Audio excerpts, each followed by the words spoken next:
नमस्कार बच्चों, मैं पूनम भाटी आप सभी का स्वागत करती हूँ। आज हम पढ़ेंगे पाठ 5 महाश्वेता देवी। महाश्वेता देवी बांग्ला की सुविख्यात लेखिका, समाज सेविका व ज्ञानपीठ पुरस्कार से सम्मानित रही। आइए बच्चों, अब हम उनके जीवन परिचय को देखते हैं। महाश्वेता देवी का जन्म 14 जनवरी 1926 को ढाका, जो कि अब बांग्लादेश में है, वहां पर हुआ था। पारिवारिक परिचय देखते हैं। पिता मनीष खट्टक एक जाने माने कवि और साहित्यकार थे और सामाजिक सरोकारों से जुड़े हुए थे। मां धरित्री देवी एक लेखिका तथा समाज सेविका थी। इनके चाचा ऋत्विक घटक एक जाने माने फिल्मकार थे, जिनकी फिल्मों को केवल देश में ही नहीं बल्कि अंतर्राष्ट्रीय स्तर पर भी काफी प्रशंसा मिली। इनके मामा सचिन चौधरी अंग्रेजी की प्रतिष्ठित पत्रिका इकोनॉमिक एंड पॉलिटिकली वीकली के संस्थापक और संपादक थे। इनके एक दूसरे मामा शंकु चौधरी बड़े मूर्तिकार थे।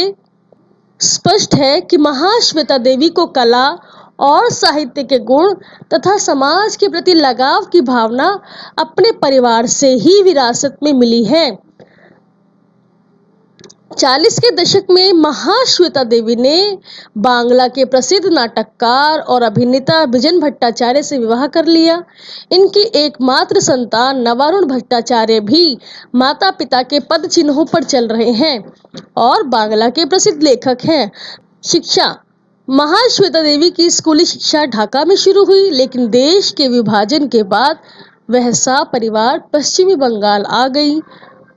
वहां इन्होंने रविंद्रनाथ ठाकुर के विश्वविद्यालय से अंग्रेजी में बीए ऑनर्स की परीक्षा पास की। तत्पश्चात कोलकाता से अंग्रेजी से एमए की उपाधि प्राप्त की। वर्ष 1964 कोलकाता विश्वविद्यालय में उन्होंने विजयगढ़ कॉलेज में शिक्षण कार्य शुरू किया। यह कॉलेज कलकत्ता यूनिवर्सिटी द्वारा कामकाजी महिलाओं के लिए चलाया जा रहा था। अध्यापन के साथ महाश्वेता देवी ने पत्रकारिता, रचनात्मक लेखन तथा आदिवासियों के जीवन का अध्ययन शुरू किया। वह दलित तथा स्त्री विमर्श की दिशा में भी सक्रिय रही। रचनाएं। झांसी की रानी उनकी पहली पुस्तक थी, जिसे काफी प्रसिद्धि मिली। उसके बाद हजार चुरसिर माँ, नटी, सूरज गगराई, अग्निगर्भा, सुभंग वसंती, चोटी मुंडा और उसका तीर आदि प्रमुख हैं। बच्चों, ये सभी रचनाएं उनकी बांग्ला भाषा में हैं। हजार चुरसिर माँ को सैकड़ों बार नाटक के रूप में खेला जा चुका है और इस पर एक फिल्म भी बनी है। इस उपन्यास में महाश्वेता देवी ने एक माँ के मन की पीड़ा का मार्मिक चित्रण किया है। पुरस्कार।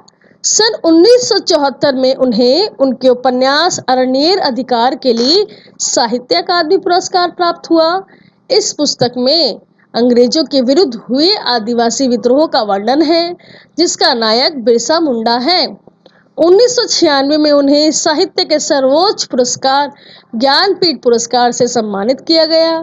1997 में उन्हें पत्रकारिता, साहित्य और रचनात्मक लेखन में उत्कृष्टता के लिए एशिया में दिया जाने वाला मैग्सेसे पुरस्कार भी प्राप्त हुआ।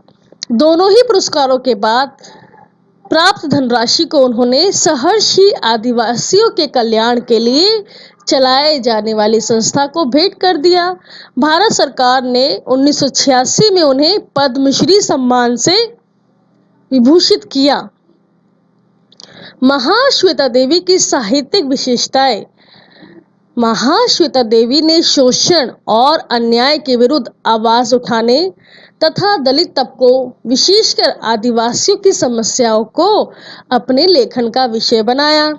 पीड़ित आदिवासियों के साथ महाश्वेता जी का संबंध केवल लेखन तक ही सीमित नहीं रहा, बल्कि वे आदिवासियों को शिक्षित करने, हस्तकला सिखाने तथा स्वास्थ्य संबंधी प्रशिक्षण देने के लिए पश्चिमी बंगाल के पुरुलिया जिले में एक आदिवासी कल्याण केंद्र भी चलाती रही। लोड़ा और शबर आदिवासियों के अधिकारों के लिए उन्होंने विशेष रूप से बहुत काम किया।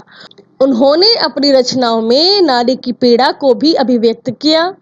इनके उपन्यासों में मानवाधिकारों के हनन, पुलिस, सामंत और पूंजीपति वर्ग द्वारा निर्धनों और पीड़ितों के उत्पीड़न और भारतीय जेलों में होने वाले अत्याचारों आदि का भी उतना ही प्रभावशाली और मार्मिक चित्रण किया है। महाश्वेता देवी बड़ी ही सरल, साधारण और आडंबरहीन जीवन जीती थी।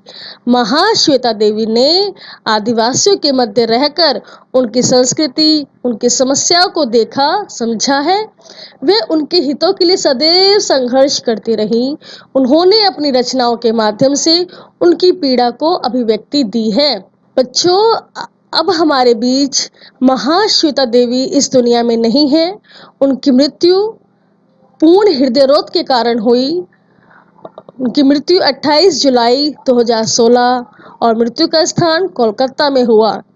इस महान विभूति को मेरा शत नमन कि उन्होंने साहित्य के क्षेत्र में बहुत ही अद्भुत कार्य किया। बच्चों, हमारे इस पाठ के माध्यम से महाश्वेता देवी के जीवन के बारे में बताया गया है कि उनका जन्म, उनकी शिक्षा, उनका पारिवारिक परिचय कैसा रहा, उनके परिवार के लोग किस प्रकार से शिक्षित थे, किस प्रकार से उन्हें अपने परिवार से ये संस्कार मिले, वह किस प्रकार समाज सेविका बनी और उनका कार्य मुख्य रूप से आदिवासियों के जीवन पर ही केंद्रित रहा। वह आदिवासियों के दर्द व पीड़ा को अपने साहित्य में आवाज देती रही और सामाजिक कार्यकर्ता के रूप में उन्होंने आदिवासियों के हक के लिए आवाज भी उठाई। तो बच्चों, हमारे पाठ में महाश्वेता देवी जी के जीवन के बारे में ये तमाम बातें बताई गई हैं। आप सभी इस पाठ को ध्यान पूर्वक पढ़ें। धन्यवाद।